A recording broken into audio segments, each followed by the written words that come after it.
Hello mga ka-drive safety. So, paano nga ba magpa-start ng isang sasakyan?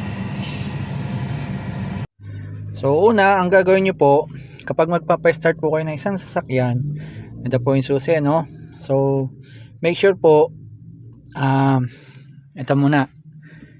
Bago kayo magpa-start, kailangan nakapatay po yung aircon. Then, yan, panasok ko na po yung susi. Tapos, pihit pa ulit ng isa, pihit po ulit. Then, hintayin nyo pong mamatay po itong ilaw nito. Then, wait po kayo at least 3 to 5 seconds bago nyo po siya pa-startin. Then, kapag naka 3 to 5 seconds na po, nakapatay po yung ating aircon, no? Kailangan 2 seconds lang po yung ng sasakyan pag-start. Kasi kapag umigit po siya doon, masusunog po yung ating starter. Ganito ha.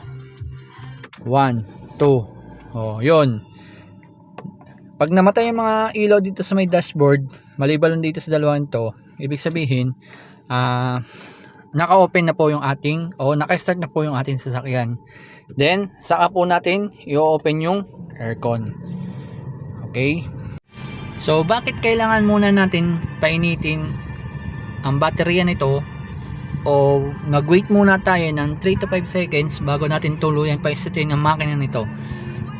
May tendency kasi na masira agad yung computer box ito kapag diretso pa start ka agad. So kailangan medyo painitin muna natin at least konti, o at least 3 to 5 seconds. Okay, maraming salamat, thank you for watching.